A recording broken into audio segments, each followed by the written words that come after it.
Puntata numero 13 di Che calcio che fa, volano ormai tutte le settimane e abbiamo però un weekend, noi andiamo in onda lunedì, abbiamo un weekend silenzioso dal punto di vista del nostro campionato, del campionato di Serie A, ma c'è ovviamente da parlare di calcio sempre e comunque, perché noi sappiamo benissimo che in Italia siamo calcio dipendenti e poi ha giocato la nazionale, e non ultimo il fatto che ci sono stati due risultati ovviamente altaneranti, con polemiche, perché noi non riusciamo a stare senza polemiche, e quindi ovviamente di questo ne parleremo con il nostro ospite. Noi abbiamo sempre uno o due ospiti a settimana, parleremo con Angelo Ferri, che è un procuratore sportivo, ma prima di introdurlo andiamo a verificare ovviamente i nostri social, che sono quelli ovviamente di Facebook, visto che la diretta avviene su Facebook, su YouTube, su Twitch e a livello di comunicazione anche su Instagram. Abbiamo il collegamento con la radio, che è la pagina di Facebook di silviomusicradio.it, che è la radio su cui appunto siamo allocati ormai da 2016, adesso in streaming nelle ultime 2 stagioni, e quindi a questo punto abbiamo la nostra beneficenza, lo diciamo all'inizio. Conosci Frederick? Per la ricerca e la cura della tassia di Frederick, www.per-emma.it. Unisciti alla campagna ogni giorno per Emma. Per chi vuole partecipare, lì sotto c'è un IBAN, e in ogni caso è un'associazione che conosco molto bene e veramente ha bisogno di aiuto per le malattie rare. In questo momento sono molto difficili, non vengono seguite dalle varie case farmaceutiche perché costa ovviamente tutto troppo. Bene, allora a questo punto abbiamo già accennato al nostro ospite, lo vedo già sotto traccia, e quindi ho il piacere di introdurre alla discussione il procuratore sportivo Angelo Ferri. Ciao Angelo. Ciao Fulvio e buon pomeriggio, una buona serata a tutti gli ascoltatori. Eccoci, allora, vabbè, tu non hai problemi perché ovviamente facendo questo lavoro da procuratore sportivo, quindi agente di calciatori, bene o male un movimento lo fai a destra, a sinistra, andare a vedere magari qualche allenamento, se non qualche partita amichevole, no? Quindi non stai mai fermo, giusto? No, esattamente, per fortuna è un lavoro, come dici tu, dove si è sempre in movimento e quando non ci sono partite o allenamenti si trova sempre il modo di seguire il calcio, anche se poi è stata vera una settimana senza campionato, ma con delle partite importanti, soprattutto per quanto riguarda le qualificazioni europee.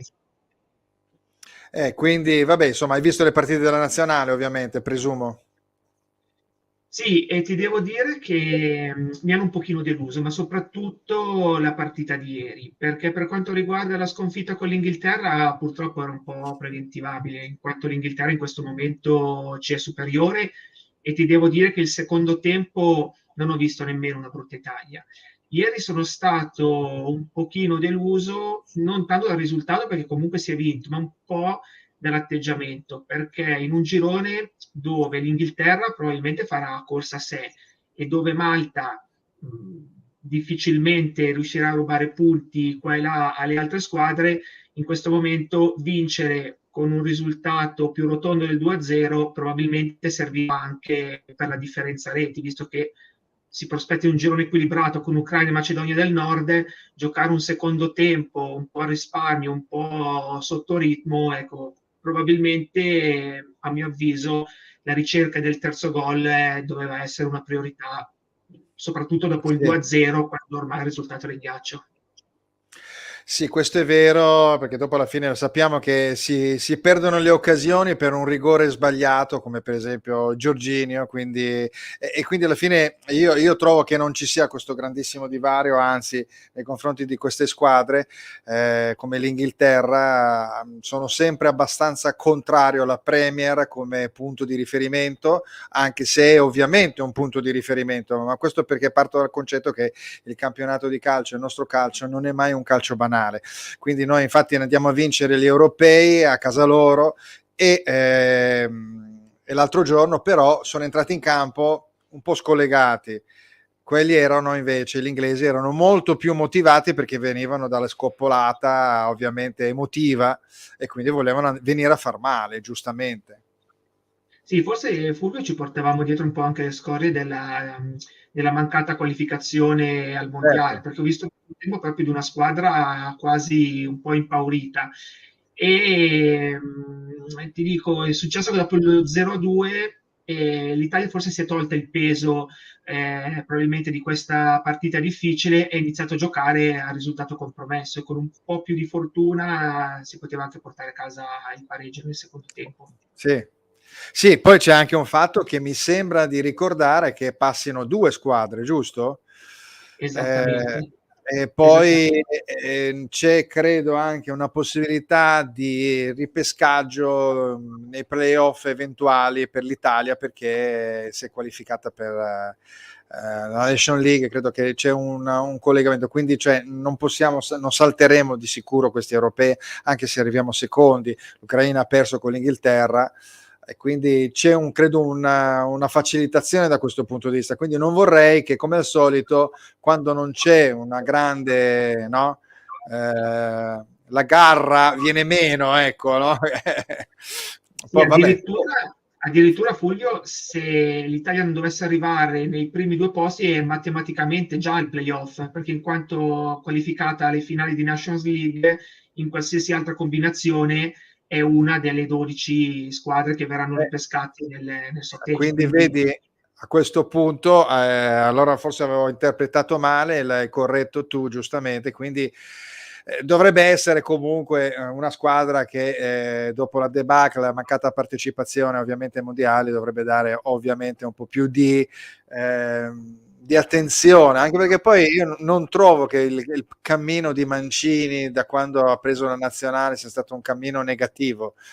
No, sei d'accordo oppure no? Dopo quella squadra che si era ormai sgonfiata con i giocatori molto bravi, importanti, con l'ultimo anno di Ventura, gli ultimi 2 anni di Ventura, insomma, alla fine, in fin dei conti, lui è riportato, ha dato un'impostazione, ha vinto il girone della Nation League 2 volte, è arrivato nei primi 4 della Nation League, ha vinto l'Europeo, manca quel maledetto rigore di Jorginho che non ci ha consentito di passare il turno.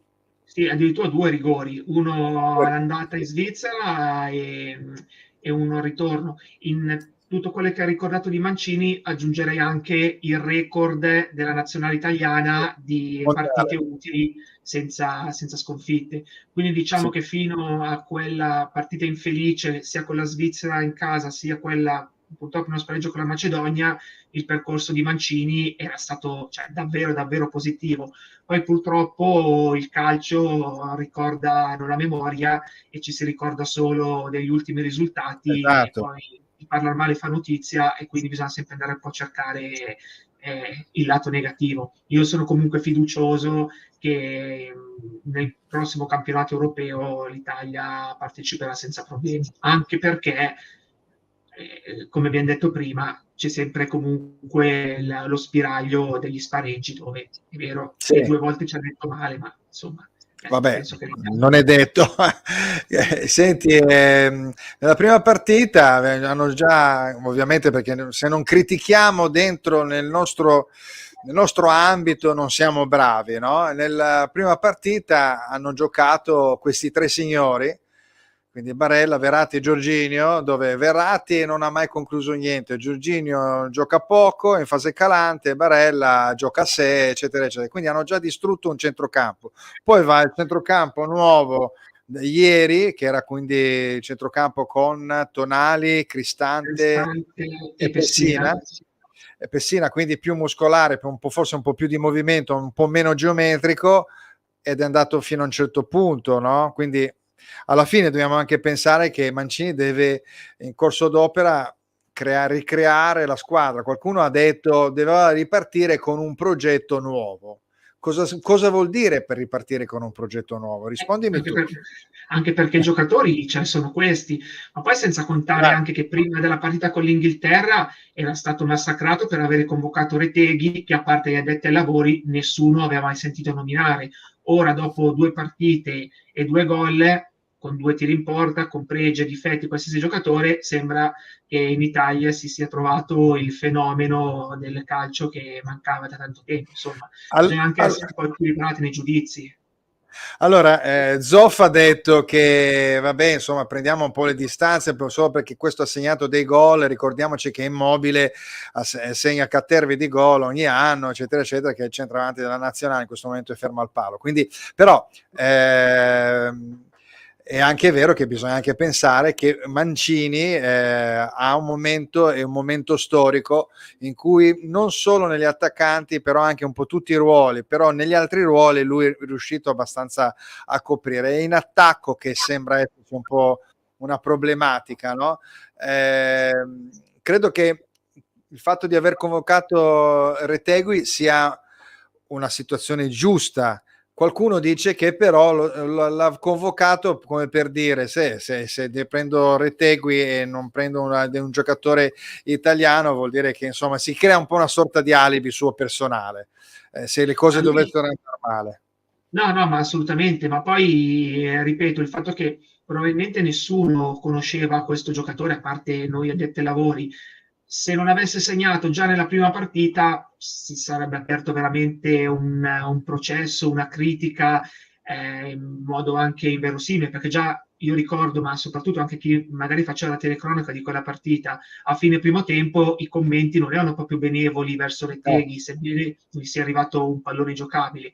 Poi si è dimostrato veramente un valido attaccante. Io che comunque anche per lavoro seguo un po' il calcio argentino, secondo me è veramente un attaccante valido e bisogna dare anche atto che è arrivato dopo 3 giorni, non conosce la lingua, non Tre, conosce tre allenamenti. contro una difesa forte e i risultati sono che ha calciato in porta 2 volte, anche con colpo di testa con Malta, ha fatto 2 gol. Quindi per il momento diciamo che la scelta di Mancini Non capisco, esatto, ha pagato. Non capisco perché ci debba essere sempre questa deriva così negativa perché ha fatto una scelta di questo tipo. A parte il fatto che io ho una certa età, negli anni 60 io ero bambino, c'erano le figurine, ma mi ricordo Fior di Oriundi, no? Che giocava una nazionale italiana, no? E quello forse era anche un momento, no? Era l'onda lunga della mancata qualificazione, cos'era, del 58, quindi hanno dovuto esatto. un po' impreziosire un po' il chiamiamolo così, lo scenario dei calciatori italiani con qualche oriundo, no? Da Sivori ad Angelillo, vabbè, insomma c'è Altafini stesso. Quindi quello che voglio dire è che c'è sempre stato un po' delle fasi storiche. Nel 2006 vinciamo con Camoranesi sulla fascia a destra. Quindi, insomma, Esatto. Jorginho è stato un giocatore che ha vinto, era il capitano della nazionale che 2 anni fa si è laureata campione d'Europa. Insomma, non capisco perché una polemica sempre continua, no, in queste cose. Anche perché poi, senza andare tanto in là nel tempo, la Germania con gli U11 ha vinto un mondiale nel Certo. 2014 e la Svizzera, da nazionale insignificante, con gli oriundi, avendo naturalizzato Albanesi, tanti kosovari. ex jugoslavi, bravissimo, sta facendo meglio di noi dal 2006 in poi. Quindi noi andiamo sempre a cercare un po' l'esterofilia, a vedere un po' quello che fanno gli altri, poi quando li copiamo bisogna sempre criticare. In questo momento avere degli oriundi in squadra comunque paga, perché come dicevi tu prima, Jorginho ha fatto un europeo spettacolare, era stato in corsa per vincere il pallone d'oro Loro, quell'anno certo. e Retegui giustamente si è pensato di naturalizzarlo, ha dei parenti italiani a tutti gli effetti una doppia cittadinanza, quindi non vedo il motivo per cui non debba essere Appunto. naturalizzato. Ecco, Non sei dimentichiamo. d'accordo? Scusami, prego, prego. No, chiudevo dicendo facciamo anche il processo contrario, un attaccante comunque di medio-alto livello come la Padula è stato naturalizzato con la doppia cittadinanza italiana e peruviana, ha disputato anche un mondiale col Perù, quindi anche gli altri cercano di rubarci i giocatori Appunto. quando hanno la possibilità, quindi non vedo dove sia il problema. Sì, sì, no, infatti è una cosa veramente un po' ridicola questa, no, del giocatore. Degli oriundi. Tra parentesi torneremo un po' su questo concetto un po' più in avanti, tra poco. Abbiamo per esempio un giocatore che è pronto all'uso, si è un po' in qualche modo candidato, le ha mandato una battuta e ha detto, beh, non è vero che in Italia non ci sono dei giocatori, degli attaccanti validi, ed il signore è questo. Ecco, questo è l'esempio di una grandissima occasione perduta a livello sportivo, forse non dal punto di vista remunerativo, suo personale. Credo che è giusto che si faccia, tu sei un procuratore, si faccia un po' un discorso di questo tipo in questo calcio dove ovviamente ma i soldi ci sono sempre stati, anche negli anni, nei decenni precedenti, no? Dove non c'era tutta questa deriva così massacrante veramente degli ingaggi, no? Delle quote per i procuratori, società, eccetera, eccetera. Però effettivamente è un'occasione perduta perché in Balotelli, almeno vedendolo, io sono interista, vedendolo nell'under, non l'Endardi, sì, insomma nella primavera aveva già in qualche modo creato veramente una grandissima aspettativa. Sì, poi la foto che hai mostrato, se non vado errato, è la foto che rappresenta un po' l'apice della carriera di Balotelli, è la semifinale con la Germania, quando da solo ci portò in finale, poi persa Nel con la Spagna. 2012. Bravissimo. E 2 anni prima aveva, è vero, aveva 20 anni, se non mi sbaglio, aveva già vinto una Champions League con l'Inter, è stato anche Certo. decisivo comunque in uno degli scudetti mancini, perciò la carriera di Balotelli fino a, diciamo, al 2012 era in ascesa. Poi un po' le scelte sbagliate, un po' comunque quando si sbagliano le scelte, sempre si sbagliano, la colpa è un po' anche propria e quindi c'è stato un po' un declino. Adesso credo che sia un po' improponibile portare un giocatore come Balotelli in nazionale, soprattutto No, perché no, sono anni che non sta facendo bene. Anche a Sion non sta rendendo proprio al meglio, quindi insomma, però è un peccato perché è un po' un patrimonio del calcio italiano che piano piano è andato un po' spegnendosi, è andato un po' perdendosi. Io dopo quella partita contro la Germania, in quel momento lì mi aspettavo veramente un crack e altri almeno 4-5 anni di livello assoluto, sia fuori club sia in nazionale, poteva veramente dire la sua e diventare un giocatore veramente di livello mondiale. aveva fatto molto bene in quegli europei. È un giocatore che ha avuto veramente delle accelerazioni interessanti. Poi dopo ha cominciato a fare un po' il furbo quando andò, secondo me, al Milan, che tutti lo esaltavano, ma in realtà lui non correva più. Cioè lui non ha più iniziato a correre e quindi segnava da lontano. Segnava i rigori, alla fine aveva uno score anche abbastanza alto, però non era più il Balotelli che si infilava, che aveva le accelerazioni. Comunque, Balotelli purtroppo, mi dispiace per lui, è un po' il passato. Una Esatto. notizia di oggi è questa, ed è Juve Chiesa in Austria, da professor Fink, visita per il ginocchio destro. Io devo dire la verità, Chiesa l'ho sempre un po' visto come un giocatore un po' a metà, non questo campionissimo, però effettivamente dagli europei che li ha giocati veramente molto bene e dove lui partiva, accelerava e creava dei grossissimi problemi, da quel momento lì secondo me lui, non essendoci più in nazionale, ha tolto una grossa carta che si giocava a mancini, no? Perché spaccava un po' la partita, no? Sei d'accordo? No, sono d'accordo. Allora, io parto da un presupposto. A mio avviso non è un crack mondiale, cioè non lo inserisco nei giocatori top, però è un giocatore molto utile, un giocatore che può spaccare la partita, purtroppo penalizzato molto da tantissimi problemi fisici che soprattutto nelle dopo Fiorentino lo hanno un po' limitato. È normale che probabilmente forse all'inizio ci si aspettava, tanti si aspettavano il giocatore da 15-18 gol. Ecco, non è quel tipo di giocatore, però è un giocatore molto funzionale, soprattutto anche in grandi club come poteva essere la Juventus, magari i 35-40 minuti al top che poteva magari entrare, spaccare la partita, però purtroppo i problemi fisici lo hanno molto limitato. Ora questa nuova operazione speriamo che si possa rimettere presto perché ha già avuto molta sfortuna. Molto, sì, anche perché poi è molto muscolare con queste accelerazioni, quindi il ginocchio deve sottoporsi a degli strappi notevoli. Parlavamo prima degli oriundi, no? Metto questa slide. Questa è una Francia-Croazia, la finale del 2018 dei campionati del mondo. È proprio l'esempio massimo, perché molti dicono, però voi prendete gli oriundi, eccetera, eccetera, però adesso i cittadini francesi sono di colore, hanno le colonie, riescono ad attingere, però molti vengono naturalizzati. E sappiamo che la Francia è completamente, non so, almeno 8, no, se non 9 sono di etnia ovviamente colored, quindi non è un discorso del francese nato, non so, a Parigi vero e proprio, no? Quindi quello che voglio dire è che c'è un mix, no, nelle cose. Loro hanno la fortuna di avere dei collegamenti da questo punto di vista, è un bacino enorme, tra parentesi atleti e campioni molto forti. Dall'altra parte c'è la Croazia, che è un paese di, non so, 5 milioni di abitanti, dove non c'è questo grande turnover, grande approvvigionamento di stranieri, o perlomeno se arrivano non sono di grande qualità o sono dell'est, e poi dopo alla fine c'entrano una finale nel 2018 e un terzo posto mi sembra appunto nell'ultimo mondiale. Come mai? Qual è la via di mezzo?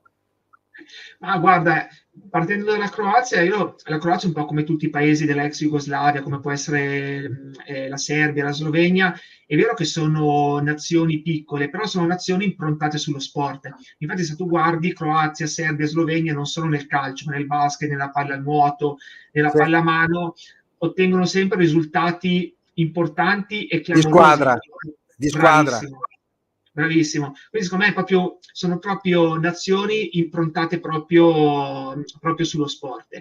La Francia, torniamo al discorso di prima, ma io ti aggiungo un'altra cosa. Ti ricordi il Marocco degli ultimi mondiali? Certo. Marocchini c'erano veramente pochissimi.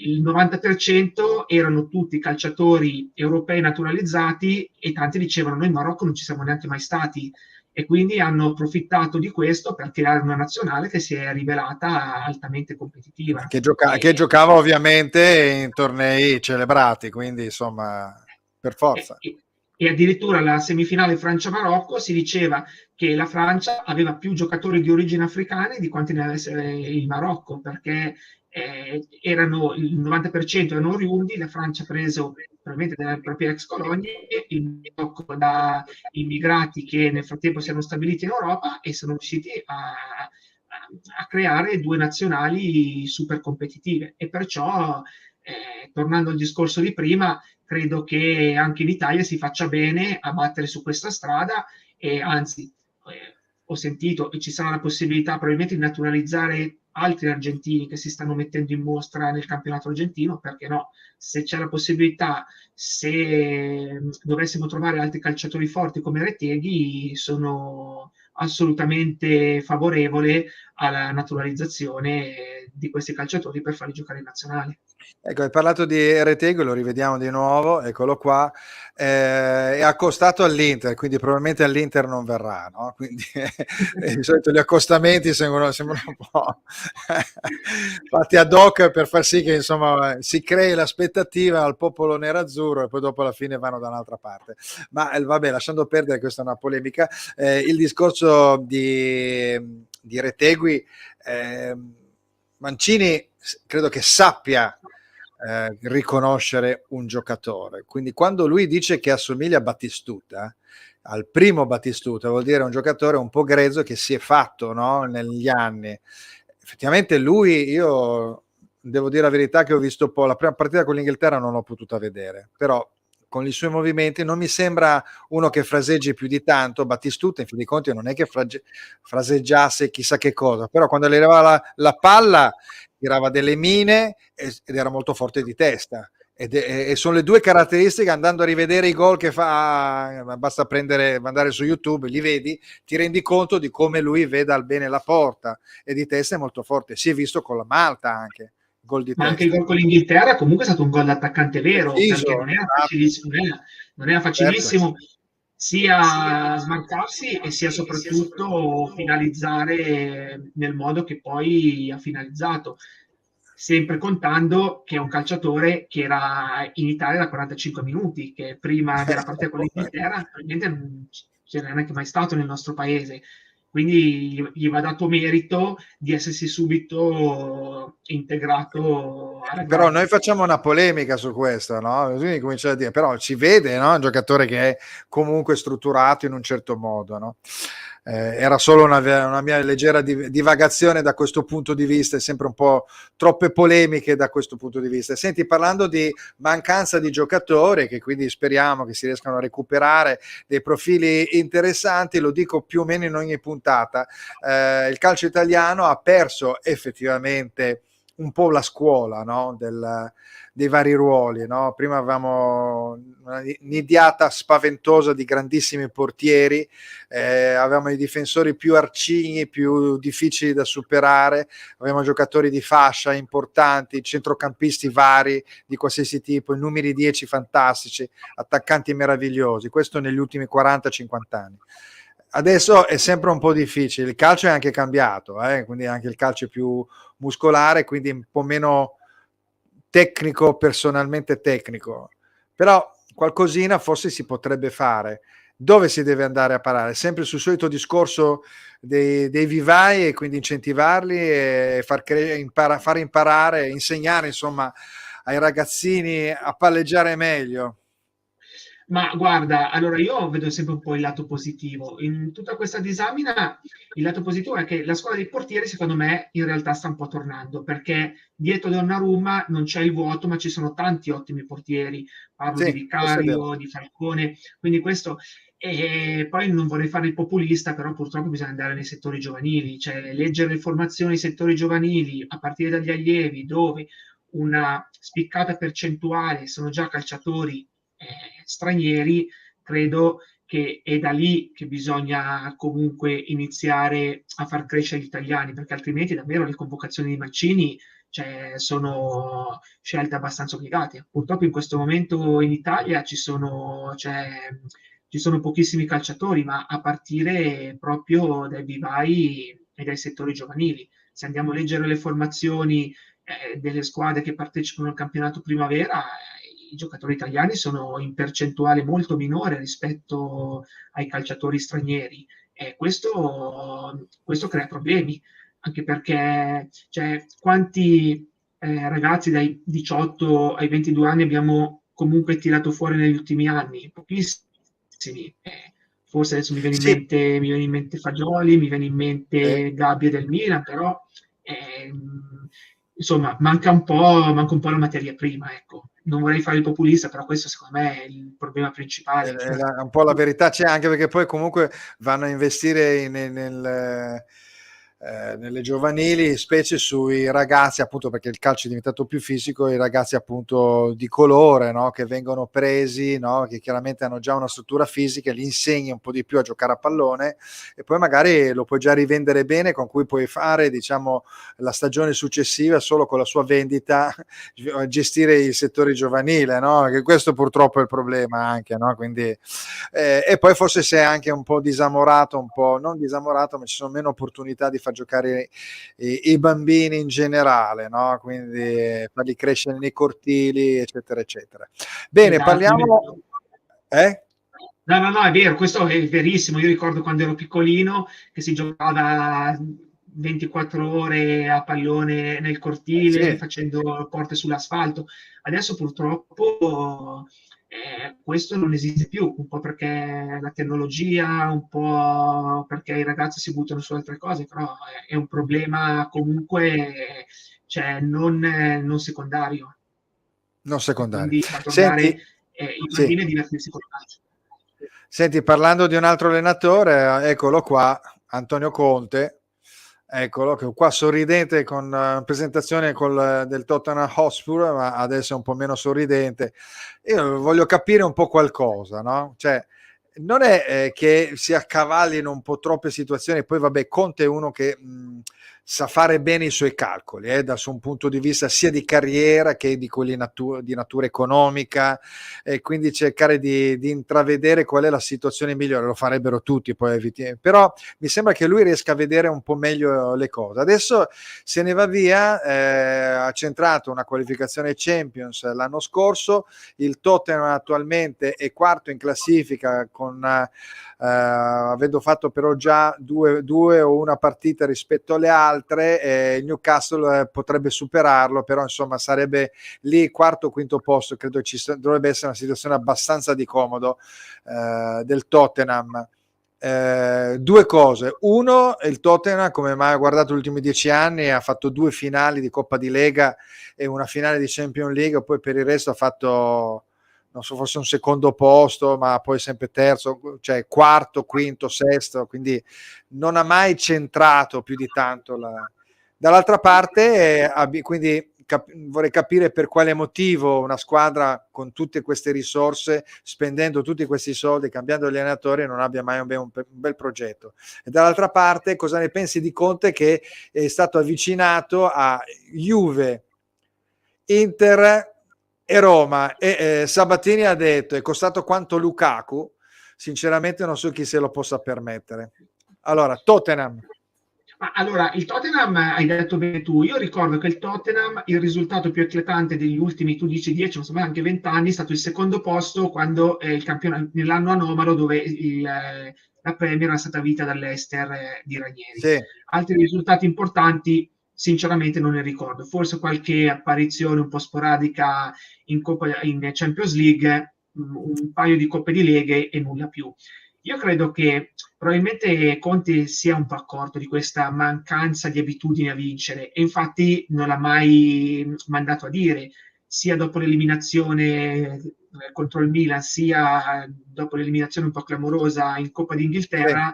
Le sue parole sono state, insomma, a questa squadra manca l'abitudine di vincere, giocatori egoisti che pensano a se stessi e non pensano alla squadra. E se in questa società non si è vinto per tutti questi anni, il problema è questo. Manda diciamo la problematica in realtà al mittente, alla società, indirettamente, perché i calciatori poi sai, sì, è relativo, vuol dire che voi non fate niente per tutelare il progetto che forse io ho presentato, no? Forse era un po' questo. Però io ti faccio una domanda, ma a tuo avviso, se il Tottenham quest'anno riuscisse ad arrivare ancora in Champions League, cioè 2 anni, 2 qualificazioni in Champions League, in Ci un campionato starebbe. super competitivo come la Premier, a tuo avviso è un fallimento? Secondo me no, Beh, in questo perché momento comunque. qua, no, no, hai ragione. In questo momento che effettivamente la Champions ha più valore di una coppa interna, di sicuro non è un fallimento. E poi è una competizione comunque le due squadre di Manchester, il Liverpool, il Chelsea, il Newcastle che sta spendendo tantissimo e arriverà a brevissimo tempo a essere una big del calcio inglese. Insomma, c'è molta competizione. Insomma, ecco, io non vedo proprio tutta questa negatività nei 2 anni di Conte al Tottenham. Probabilmente si era rotto anche qualcosa tra Conte e la società, non tanto tra Conte e i giocatori, perché poi i giocatori ne hanno sempre parlato bene e probabilmente magari è stata anche un po', come dire, la voglia anche un po' di tornare in Italia che gli ha fatto un po' perdere, diciamo, la voglia Può di darsi. restare all'Oltre. Io Se- credo che squadre che possono permettersi l'ingaggio di Conte non ce ne siano tantissime, in Italia non si va oltre alle tre che hai già citato tu, cioè, che possono essere Inter, Juventus, Roma. Non tra le so. tre chi penseresti? Guarda, ti dico la verità, se dovessi dirti oggi, io penso probabilmente di più alla Roma, Anch'io. perché non credo un ritorno all'Inter per mille motivi, un po' lui perché all'Inter c'è stato, ha vinto, ha un Non- ingaggio che in questo momento l'Inter non so se può permettersi, la Juventus ha anche problemi in questo momento extracalcistici, quindi diventa anche difficile pensare a un allenatore come Conte. Secondo me la Roma ha un progetto nel caso in cui Mourinho decidesse di lasciare che potrebbe essere comunque interessante per Conte. E potrebbe essere forse quello che è trovato all'Inter 3 anni fa e quindi non mi sorprenderebbe un arrivo di Conte alla Roma. Poi non so cosa ne pensi tu, però tra le tre in questo momento la vedo la più probabile. Sono d'accordo anch'io, anche perché poi Juve e Inter sono le minestre riscaldate. All'Inter aveva detto che non credeva almeno nel progetto di Suning, alla Juve Allegri sta facendo il suo e tutto sommato sta mettendo le basi per l'anno prossimo. Dall'altra parte la Roma, se Mourinho va via, ci sono comunque i Friedkin che hanno abbastanza una predisposizione a dare delle risorse, quindi potrebbero pagare secondo me l'ingaggio di Conte, quindi poi bisogna vedere chi vai a acquistare, però Conte è anche uno che riesce a tirar fuori il sangue dalle rape, quindi è quello che forse manca un po' all'Inter, ci vorrebbe un allenatore un po' più sanguigno da questo punto di vista, no? Parlando dopo Aggiungo di anche che la campionato. Roma in questo momento ha anche dei giocatori validi, quindi non sarebbe completamente da rifondare. Insomma, magari con un paio di innesti potrebbe diventare competitiva per lo scudetto. Io una cosa che non ho capito tanto della situazione Conte-Tottenham è che nel 99% dei casi, quando viene esonerato o si dimette l'allenatore principale, si dimette o viene esonerato Tutto lo anche tutto il staff. suo staff. Invece Stellini Invece resta a fare è vero. allenatore. Questa comunque è un'anomalia, cioè, che succede raramente e anche lì va approfondita e capire veramente cosa sta succedendo in questo momento al Tottenham. Beh, a meno che appunto non abbiano anche un po' concordato, forse una cosa di questo tipo, di modo che non c'è uno strappo molto brusco.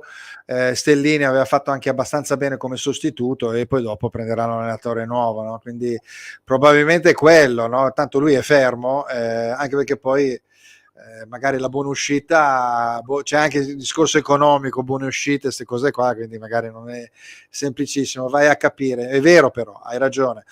Senti, io però, siccome mi piace parlare di questo giocatore, che ne parlano anche fin troppo, Harry Kane, secondo me è un po' un piccolo problema del Tottenham, perché per me questo è un giocatore, io lo abbatto subito concettualmente, perché dico che è un bravo Ravanelli giocava allo stesso modo, no?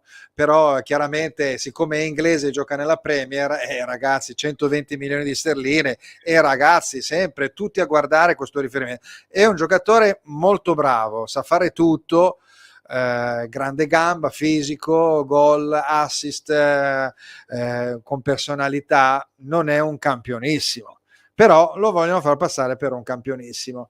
Allora a questo punto mi dico, parlando, incominciando a spostarci sul versante del calcio italiano, 150 milioni, questo è il valore di Osimhen che è stato dato da mister De Laurentiis. Sei d'accordo su una quotazione monstra? Perché per noi spaventa, però in fin dei conti andiamo a dire alla Premier, guardate che se volete prenderlo sono 150 milioni, voi avete i soldi, dateceli. Ma sai, poi la Premier, comunque i soldi sono abbastanza relativi perché calciatori anche comunque di seconda fascia vengono ceduti a prezzi veramente da capogiro. Quindi rispetto un po' ai valori che in questo momento si hanno nel calcio mondiale, io dico che i 150 milioni di Osimhen non sono sinceramente una follia. Allora, sono una follia perché sono tantissimi, però in base anche a quello che si sente e anche alle trattative che vengono fatte, soprattutto, cioè non dimentichiamoci, ti faccio un esempio, il Chelsea a gennaio ha preso il calciatore ucraino a 100-120 milioni di euro, un calciatore che io sfido chiunque ad averlo sentito nominare prima di essere stato acquistato dal Chelsea. Quindi, giudicando un po' questi parametri, 150 per Osimhen non sono assolutamente fuori dal mercato. Joao Felix per un prestito di 18 mesi, 36-40 milioni di euro, adesso vado a memoria, cioè parliamo veramente di qualcosa di assurdo. E poi in questo momento tra Osimhen e Kane io prenderei senza dubbio Osimhen, quindi se Kane vale facendo i paragoni 150 milioni di euro, che sono 120 milioni di sterline, perché non li può valere Osimhen, che sta veramente facendo sfracelli in questi 2 anni del campionato italiano. Ecco, adesso entriamo, allora andiamo a vedere un attimo le italiane in Coppa, no? Quindi cominciamo a entrare un po', tra 2 settimane ci saranno no, mi sembra sì, 2 settimane ci saranno le partite, le prime partite, quindi insomma sarà una cosa molto, ma molto interessante. Tra parentesi, siccome appunto io sono contro i detrattori del calcio italiano. Ho fatto già un bel foglietto, lo vedi qua, con tutta la lista della spesa, e ci sono praticamente le 3 competizioni, dalla Champions alla Conference League, dove praticamente le squadre più schierate, insomma, della nazionalità unica è quella italiana. Ne ha 6 della nazionale, lo sapevamo, ma tutti dicono sì, è un po' una casualità. Possiamo prendere una volta come dato positivo, visto che poi la Premier comunque ne fornisce 4, ma sono sempre inferiori a quelli dell'Italia.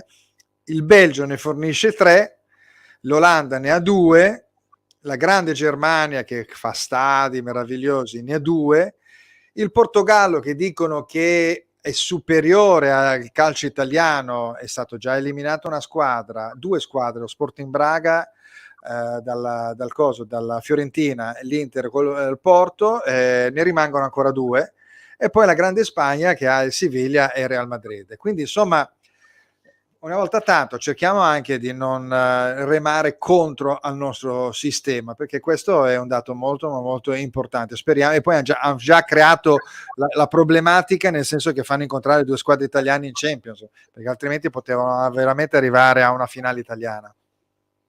Ma guarda, parto dai dati. Se fosse stato che eravamo rimasti con 6 squadre della Premier League e 5 della Liga, eravamo qua a dire, ecco, dobbiamo imparare da loro, hanno 6 squadre, 5 squadre, noi È abbiamo solo vero. due. Ecco. E così, invece, siccome è capitato a noi, bisogna sempre trovare il negativo, e allora è stata solamente fortuna. Invece non è vero che è stata fortuna. Non dimentichiamo che l'Inter, per arrivare ai quarti di finale, ha dovuto eliminare il Barcellona dal girone, che in questo momento è uno dei top club a livello europeo. Che il Milan comunque ha eliminato una squadra di Premier League, che è il Tottenham, e che il Napoli ha asfaltato tutti, perché nel giro, io mi ricordo quando erano usciti i gironi, il girone del Napoli si diceva un girone di ferro con dentro Ajax e Liverpool, e il Napoli ha fatto 15 punti, dando 4 gol all'Ajax, 4 al Liverpool, insomma, giocando anche un calcio veramente scintillanti. Adesso c'è davvero la possibilità che una delle 3 squadre arrivi davvero in finale. E ti dico, secondo me c'è un 30% Inter, Milan e Napoli. Vedo un grandissimo equilibrio, quindi può veramente succedere di tutto. Attenzione anche che il Benfica comunque non è un avversario semplice. Cioè, detto No, questo, bisogna stare attenti, perché la semifinale è tutta italiana e ancora c'è tutta, è come si difficile dice? ancora da ipotizzare. Infatti abbiamo una Esatto. dichiarazione, eccola qua. Schmidt dice Benfica, del Benfica, che è il trainer del Benfica, mette in guardia l'Inter, siamo ai livelli del Real Madrid. Devo dire la verità che è una dichiarazione che mi è piacevole, perché vuol dire che in qualche modo un po' possa temere l'Inter, perché io non la farei mai fatta una dichiarazione di questo tipo, no?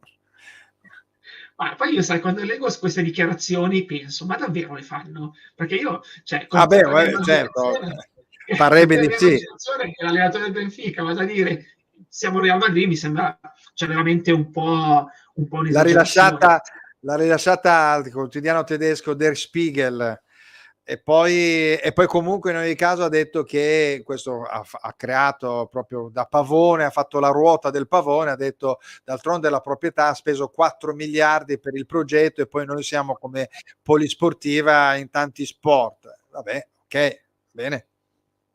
Dai, io ti dico, il Benfica allora, quando è nel girone della Juventus, che tanti la facevano facile, la Juventus col Benfica vincerà facilmente, no, il Benfica mi ha veramente impressionato, soprattutto nella partita di ritorno, dove all'85esimo vinceva 4-1, ma era un 4-1 addirittura, secondo me, abbastanza riduttivo per quello che l'ha fatto vedere. Quindi è una squadra da tenere molto molto in considerazione. Certo è che è un'occasione veramente importante per le 3 italiane, perché abbiamo evitato l'altra parte di tabellone, dove comunque Manchester City, Bayern Monaco e Real Madrid hanno qualcosa in più del Benfica. Certo. Perciò è un'occasione per le 3 squadre italiane da sfruttare, e credo che se una delle 3 italiane riesca ad arrivare in finale, la finale non è assolutamente persa, perché poi in finale è una finale unica, le squadre Certo. italiane si comportano sempre bene, e quindi abbiamo veramente un'occasione clamorosa per cercare di portare a casa ancora la Champions League, cosa che manca ormai da 13 anni.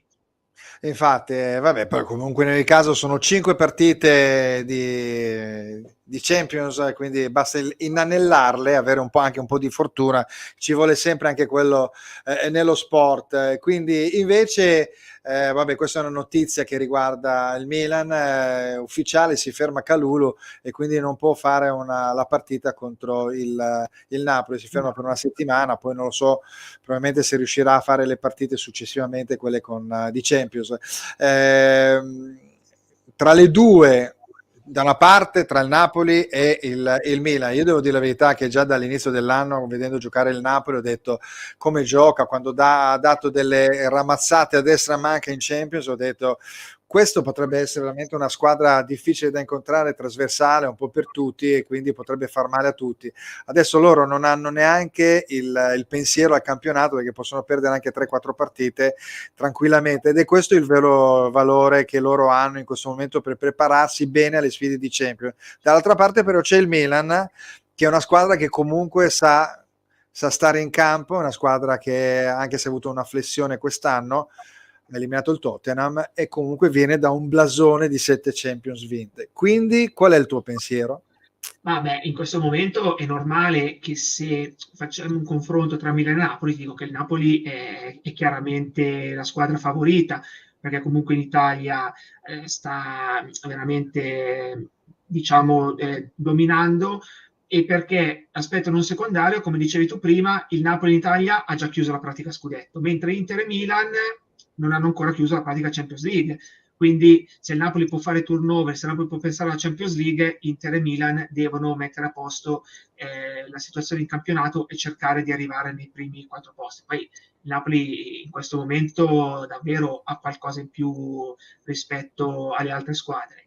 È normale che poi in un confronto secco di andata e ritorno possano esserci mille variabili, e quindi dire che il Napoli passerà facilmente, no, è è abbastanza favorito, direi percentuale 60-40 in questo momento tra Sì, Napoli e Milan. beh, ci sta, ci può anche stare, quindi non è che è una cosa abbastanza evidente. Le altre squadre, vabbè, la Roma bene o male fa delle brutte partite, però sta andando abbastanza bene, la Fiorentina in Coppa va bene, meglio del campionato, e poi c'è la Juventus che si sta riprendendo, l'ho vista molto tosta l'altro giorno con l'Inter.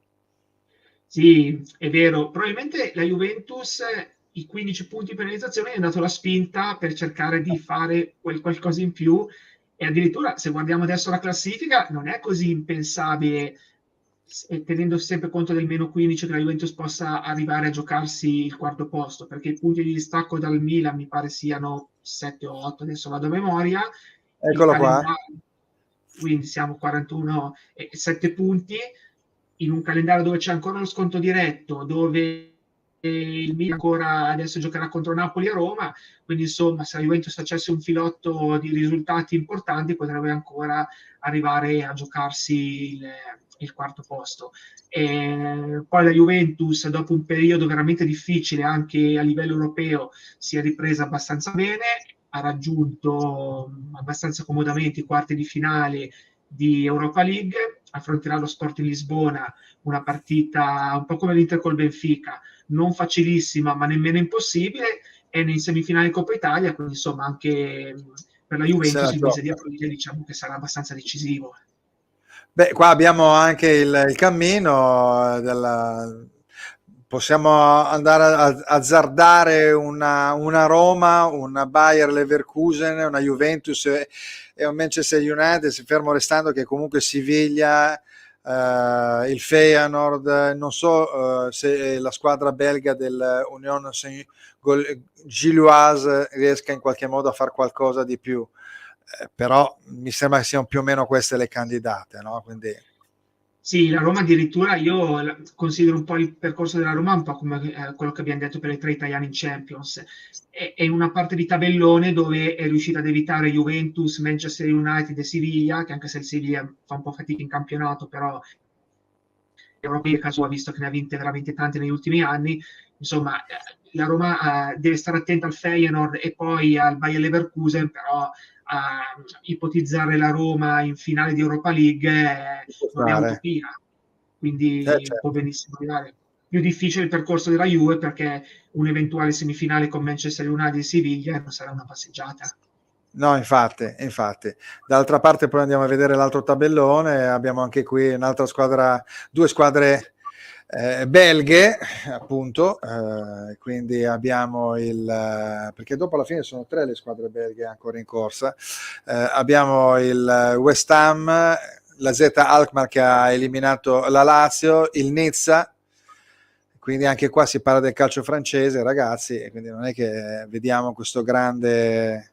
Hanno rifatto tutto il sistema francese, erano in crisi, hanno fatto stadi di qua di là, però alla fine li vediamo. Il dato sportivo è anche questo, ma bisogna anche rendersi conto di queste situazioni. Il Basilea è una squadra comunque importante, l'ex Poznan con la Fiorentina, quindi ci potrebbe essere veramente anche qui una squadra italiana in finale. Quindi vabbè, vediamo, speriamo, vuoi mai che arrivino almeno una a giocarsela in tutte e 3 le competizioni. Prima hai parlato del campionato, iniziamo a parlare del prossimo turno. A questo punto ci manca qualche minuto, una decina di minuti, andiamo un attimo a vedere. Io vorrei ripartire da qui. Io ti dico la verità, se mi chiedi un parere, per me è fallo di mano, cioè nel senso penso che sia abbastanza indiscutibile. Poi, cioè, poi non è stato visto, non l'ha dato, si dice che probabilmente non l'ha toccata, e vabbè, prendiamone atto, però parere personale per me è fallo. Ma anzi, ti Però dico poi di più. Io, c'era cioè, l'altro fallo. io parto da un presupposto, a mio avviso, se l'arbitro avesse dato subito il fallo di mano, credo che non ci sarebbe stata nessuna polemica, perché era Sì, talmente un qualcosa di, come si dice, di abbastanza evidente, naturale, quasi sì, che naturale. non credo, cioè, probabilmente lo avrebbero fatto rivedere come si fa a rivedere qualsiasi situazione da moviola e sarebbe finita lì. Ma non credo che gli Juventini sarebbero insorti, ci sarebbero stati dibattiti, a No, mio specie avviso. poi, scusami, specie poi anche a corredo di questa azione, a parte che c'è stata una concomitanza che quella palla lì ammortizzata, toccata o non toccata, è andata a rimbalzare involontariamente su Vlahovic e quindi è rimasta lì in controllo di questi 2 giocatori della Juve, perché altrimenti se non ci fosse stato Vlahovic a toccarla, la palla sarebbe rimbalzata probabilmente perché era un campanile altissimo. E poi comunque Vlahovic la tocca, la porta avanti nell'azione che va avanti, no? Quindi nell'altro episodio, no?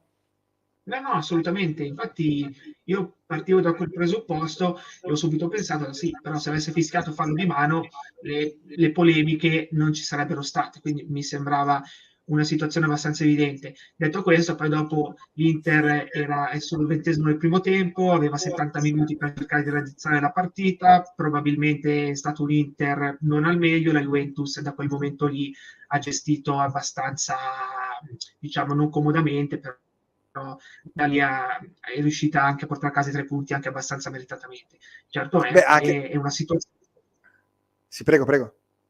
No, no, dicevo, certo è che comunque è un episodio che a mio avviso ha fatto discutere e anche, cioè, diciamo giustamente, perché credo che la maggior parte non sia stata d'accordo sull'esito finale di questa decisione. Sì, e poi comunque nel caso quando certo mancavano 70 minuti, però intanto la Juve ha fatto della sua saldezza difensiva, ovviamente una squadra di Allegri, andiamo a vedere anche i gol che ha subito fino adesso, ce ne sono esattamente 22, di cui 5 li ha dati il Napoli e poi non so, li ha presi altri 3, non mi ricordo più da chi, e quindi insomma siamo praticamente lì seconda difesa, terza difesa dopo Napoli e Lazio, quindi ha veramente bloccato e poi i gol a poco è iniziato anche ad arrivare, quindi diciamo che Allegri sta riuscendo in qualche modo a far quadrare i conti ed è una cosa veramente impronosticabile con quell'inizio di stagione dove i calciatori su cui appunto avevano fatto la campagna acquisti, su cui si erano basati anche il rientro di Chiesa, sono venuti meno. Quindi secondo me Allegri sta facendo un mezzo miracolo, ma veramente. Sì, anche perché diciamo che un po' il fiore all'occhiello della campagna acquisti è stato Pogba, che non hanno proprio neanche mai visto, quindi Certo. è stata una defezione che si sta un po' protraendo dall'inizio dell'anno.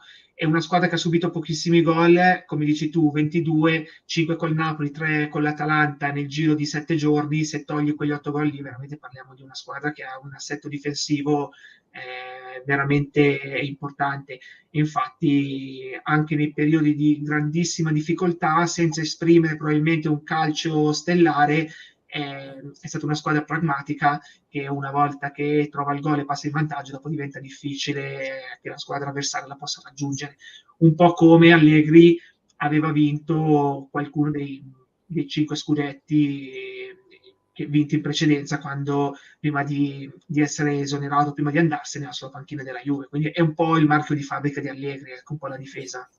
E poi ha bloccato anche, ha fatto uscire allo scoperto anche un po' di giovani, no? E quindi un po' obbligato ovviamente da questa situazione, no? Di emergenza, ha capito che alcuni giovani potevano essere Fagioli, uno su tutti, no? Quindi un centrocampo che inipotizzabile con Rabiot che sta giocando bene, Fagioli e Locatelli davanti alla difesa, ha creato veramente un ottimo centrocampo. Poi magari non sono particolarmente belli a vedersi, però domanderei a uno juventino se tutto sommato in questo momento qua è contento di vedere una squadra uscire dal guano che era stato, si era in qualche modo depositato sul marchio della Juventus inizialmente, no? Sì, no, no, sono d'accordo. Tra l'altro, secondo me un po' lo spartiacque, se ti ricordi, è stato gli ultimi 10 minuti della partita col Benfica. Una Juve che era stata veramente sommersa dal Benfica, ha messo negli ultimi 10 minuti Esatto. Solé e l'altro giovane che in questo momento mi sfugge, e da lì la Juventus ha trovato 2 gol, ha addirittura sfiorato il pareggio. Forse Allegri ha pensato che inserire piano piano questi giovani avrebbe dato beneficio un po' a tutta la squadra, e secondo me dal punto più basso della stagione della Juventus piano piano la situazione è un po' migliorata. Non Hai dimentichiamo, migliorato. a inizio campionato la Juventus un po' insieme all'Inter era considerata un po' la squadra diciamo favorita, quindi insomma qualche problema c'è stato. Adesso è vero che si stanno risollevando, però penso che qualsiasi tifoso juventino, penalizzazione a parte, si aspettava molto di più dalla stagione della Juventus fino a questo momento. Ecco, un tuo pensiero riguardo alle situazioni extra calcistiche della Juventus, visto che oggi è partito l'inizio del processo che riguarda appunto la Juventus. Qual è il tuo pensiero? Pensi che alla fine poi questi 15 punti rimarranno oppure no? Guarda, io dico una cosa, è difficile fare una previsione sul sì o sul no, però dico che purtroppo in questo momento un po' la classifica, un po' il campionato viene falsato da questa situazione, perché tante squadre che sono in lotta per la Champions, se la Juventus non avesse questi punti, insomma, cambierebbe non di poco il destino di queste squadre. Arrivare a 4-5 giornate dalla fine senza sapere se il quarto posto possa bastare o meno, se Juventus dovesse riavere quei 15 punti, probabilmente la squadra che sarà quarta a quel momento si vedrebbe negata la possibilità di andare in Champions. Ecco, insomma, prima si arriverà alla soluzione, meglio è, perché altrimenti davvero rischiamo un po' di falsare questo campionato. Certo, lo so, anche perché poi comunque appunto uno può fare un calcolo sbagliato e poi vengono ridati indietro i punti. La stessa Juventus ha fatto un campionato con questa spada di Damocle e si è comportata fino adesso molto bene, quindi effettivamente dare un po' delle penalizzazioni così pesanti in corso non è mai facile. Andiamo a vedere il turno ovviamente di settimana prossima, eccolo qua. Abbiamo una Cremonese-Atalanta, un Inter-Fiorentina del 1° di aprile, attenzione, un pesce di aprile, Juventus-Verona, idem. Poi il giorno dopo Bologna-Udinese, Monza-Lazio, Spezia-Salernitana, questa è una partita interessante da questo punto di vista, la Roma con la Sampdoria, Napoli-Milan alla sera, e poi il giorno dopo ci sono le ultime 2 partite che sono quelle Empoli-Lecce e Sassuolo-Torino. Commenta qualche partita, al di là del fatto che quale partita andresti a vedere, al di là delle tue simpatie, che non so quali possono essere, però intuisco quali siano. No, allora, Inter-Fiorentina è una partita che se fino a qualche tempo fa sembrava abbastanza scontata, ora non lo è, perché la Fiorentina delle ultime 7-8 partite è una squadra che sta facendo risultati, ha trovato il gioco, quindi l'Inter è una partita difficilissima. Juventus-Verona, che sulla carta sembra scontata, attenzione perché il Verona ormai mancano sempre meno giornate, quindi da qualche parte i punti per riportarsi sotto rispetto allo Spezia deve recuperarli. E poi, come hai detto tu, Ne ha 19 su 24 dello Spezia, che lo Spezia incontra la Salernitana, no? è Sì, una partita importantissima dentro perché se fuori. lo Spezia dovesse vincere tira dentro definitivamente anche la Salernitana nella zona retrocessione. Attenzione anche Empoli-Lecce che sembravano due squadre tranquille magari fino a qualche tempo fa e invece chi delle due dovesse perdere, insomma, un po' qualche incertezza da qui alla fine del campionato Un potrebbe rimanere. pareggino, un pareggino e vanno a braccetto. Ma per carità potrebbe anche essere, però sai, con la situazione dei 3 punti mancano troppe giornate e fare calcoli che un pareggio ti possa andare bene, secondo me è sempre troppo rischioso. Sì.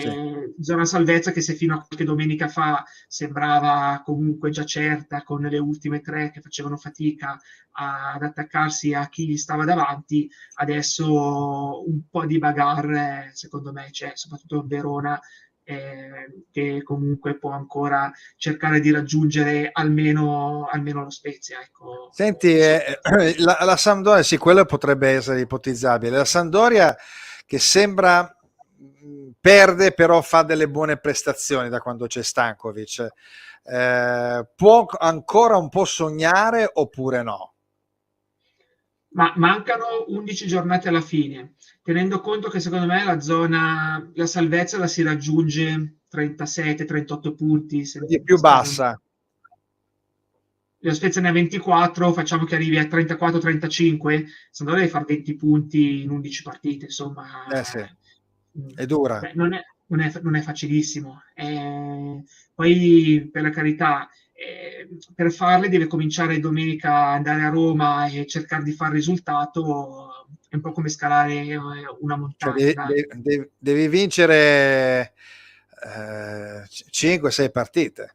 Eh sì, deve vincere 5-6 partite nelle ultime 11, contando che ne ha vinte 3 in 27 partite, insomma, non è Esatto. semplicissimo. Io credo che in questo momento la Sampdoria, più che pensare alla salvezza, o oltre a pensare alla salvezza, deve pensare un po' anche al futuro, visto che da quello che si sente il futuro della Sampdoria non è proprio Roseo. un futuro limpido. Quindi anche un po' per il blasone e la gloria di questa squadra, speriamo che tutto si possa risolvere per il meglio. Ecco, poi c'è un'altra partita interessante che è Bologna-Udinese, no? E anche il Monza-Lazio, due partite dove se le possono anche dare abbastanza bene, no? Quindi abbiamo detto Monza-Lazio, quindi la vediamo qua con il Monza che è appunto a 34 punti, con la Lazio che deve cercare di consolidare la sua seconda posizione fuori casa, però andare sempre comunque a Monza è una partita, è un campo molto impegnativo comunque. Sì, di Poi Monza Lazio, della Lazio se ne parla sempre poco, però sta facendo veramente un campionato a mio avviso importante, è addirittura seconda in classifica e si giocherà il posto Champions fino alla fine. Bologna-Udinese mi collego un po' a quello che ho detto prima di Juventus, cioè se la Juventus non avesse i 15 punti che gli sono stati tolti, Bologna-Udinese può essere addirittura una partita importante anche a livello coppe europee, perché il settimo posto non è distantissimo, quindi chi dovesse certo. vincere tra Bologna e Udinese può avere ancora qualche speranza di arrivare il prossimo anno in Conference League. Ecco, senti, l'Atalanta che ha avuto un momento un po' strano, ha cominciato un po' a rifare qualche punto, effettivamente è distante dalla 7 punti dal secondo posto, lasciando perdere l'eventuale rientro della Juventus. Quindi direi che è abbastanza, anche lei è tornata in corsa, no? Quindi cioè, è veramente una... Sì, poi è a 3 punti si giocano, scusa? no, Prego. infatti è a soli 3 punti dalla Champions League, quindi è ancora totalmente in corsa. Esatto. Andiamo a rivedere le altre partite interessanti. C'è Sassuolo Torino, ovviamente il Torino se dovesse vincere può ancora respirare al settimo posto, insomma dai. Tutte le partite adesso sono interessanti secondo me. Cremonese-Atalanta. Beh, Cremonese-Atalanta non dovrebbe dire molto da quel punto di vista, e poi abbiamo un Napoli-Milan che chissà come giocheranno questa partita. Il Napoli magari va giù con un po' le seconde linee, magari, però non è il DNA di questa squadra. Ho visto che ha sempre giocato più o meno con i titolari. Ti faccio una domanda. Ultimamente ho avuto un po' qualche polemica, io essendo di fede interista, nei confronti di Inzaghi, che io difendo sempre gli allenatori, però a un certo momento uno dice devi bloccare la squadra lui ce l'ha in testa, è quella che ha superato il girone di Champions. Capisco che devi fare turnover, capisco che ci sono dei giocatori che rientrano tipo Lukaku, Brozovic, che devono quindi fare un po' di minutaggio, capisco che è Dzeko che ha 37 anni, capisco tutto quello che vuoi, però arrivato a un certo punto questo turnover secondo me non fa altro che far perdere punti e depauperare un po' il tesoretto. Poi in realtà non so quanto entrano in forma. L'unica smentita potrebbe essere che le ultime 11 partite più 5 di Coppa più 2 eventuali se non supera la semifinale appunto di Coppa Italia se le gioca alla grande, magari con tutto un organico fresco. Cosa ne pensi a fronte di un Napoli che affronta quasi sempre con i titolari qualsiasi impegno? Ma guarda, come sfondi un po' una porta aperta, perché io il turnover di Inzaghi sinceramente l'ho sempre un po' capito poco, a cominciare dal turnover dei portieri, cosa che sinceramente non ho capito, e poi parto dal presupposto che se l'Inter avesse fatto qualche risultato in più contro Spezia, Bologna, Empoli, qualche punto lasciato andare per la strada, adesso sì che poteva gestire Meglio, campionato dove magari aveva già 6-7 punti di vantaggio sul quarto certo. posto e Champions League. In questo momento invece ti trovi in una situazione dove devono sempre giocare giocoforze migliori e turnover ormai non puoi più farlo perché tutte le competizioni sono importanti e quindi da questo momento in poi non c'è più una partita dove ti puoi rilassare e dove puoi far giocare le seconde linee. Insomma, io credo che questo sia stato un errore abbastanza evidente di Inzaghi nel gestire la situazione.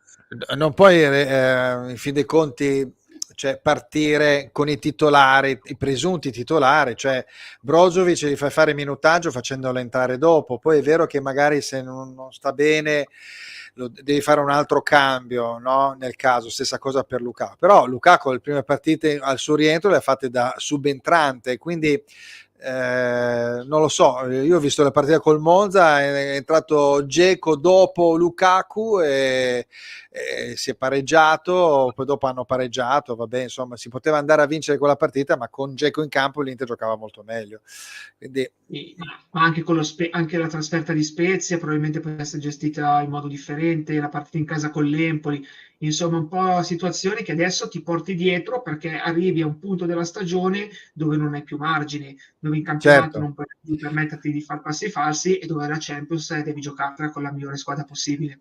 Eh sì, perché hai ragione, il tesoretto consente, come il tesoretto che è il grande tesoro che ha il Napoli, consente al Napoli tutto sommato di avere anche meno tensione, no? Se perdi la partita, pazienza, no? Quindi pensi comunque alla Champions, anche facendo giocare i titolari. Quindi il Milan invece, l'ultima cosa ti domando del Milan, ha avuto questo momento di contrazione negativa, questa situazione veramente orrenda in cui ha fatto pochissimi punti in questi mesi con il correre ai ripari da parte di Pioli cambiando disposizione in campo, adesso parrebbe rientrare nella disposizione solita che ha dato lo scudetto al Milan l'anno scorso.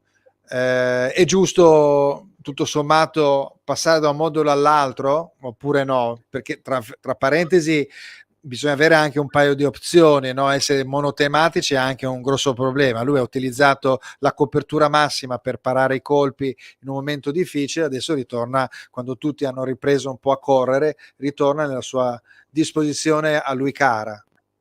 Ma sai, io ho un po' inteso il cambio di modulo, un po' tra virgolette, come un po' la mossa della disperazione in quel momento, perché il Milan è entrato veramente in un tunnel dove non riusciva più a uscirne. Poi sembra un po' essersi riassestato con 3 o 4 risultati utili, Champions compresa. Adesso sta un po' ancora facendo fatica, visto che nelle ultime 3 partite contro squadre completamente alla portata ha fatto appunto, insomma, anche la situazione del Milan non è proprio così fluida, ha un turno difficilissimo di Champions e un quarto posto ancora da conquistare, con un calendario che dopo la trasferta di Napoli ci sarà quasi subito dopo quella di Roma, quindi non sarà facilissimo per il Milan arrivare al quarto posto. Pioli sta cercando di fare un po' il possibile. È normale che dopo che hai vinto uno scudetto, anche abbastanza inaspettato, trovarsi ancora adesso in una situazione difficile, soprattutto per tanti giocatori che non hanno l'esperienza per uscire da queste situazioni, non sarà facile portare a casa il risultato minimo, che è la qualificazione in Champions. Ok, va bene. Allora, senti, siamo arrivati alla fine della nostra bella chiacchierata. Abbiamo passato più di un'ora, molto bene, quindi ci siamo divertiti come al solito.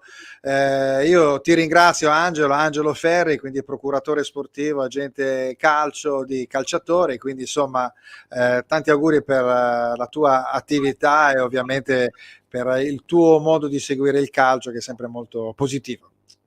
Grazie mille Fulvio, per me è sempre un piacere essere ospite delle tue trasmissioni e Alla grazie mille prossima. anche a chi ci ha ascoltati e alla prossima. Alla prossima. Grazie, ciao di nuovo, buona serata. Ciao. Grazie, Ciao, ciao ciao. Fulvio, grazie. Ciao, ciao, ciao. Bene, siamo arrivati alla fine di Che calcio che fa. Vediamo un attimo, così, una volta stemperate le polemiche sulla nazionale, ritorniamo sulle polemiche del calcio giocato. Quindi abbiamo visto le partite di settimana prossima e quindi veramente ci sono partite poco banali, quindi chiaramente bisogna andare a vedere a che livello della classifica ci stiamo in qualche modo intrattenendo, e quindi questo è una cosa molto interessante, perché sarà un turno veramente interessante e poco banale. Grazie per aver seguito Che calcio che fa. Noi ci vediamo ovviamente qui in streaming sui nostri canali social tra una settimana, lunedì prossimo alle ore 17. Grazie, buona serata.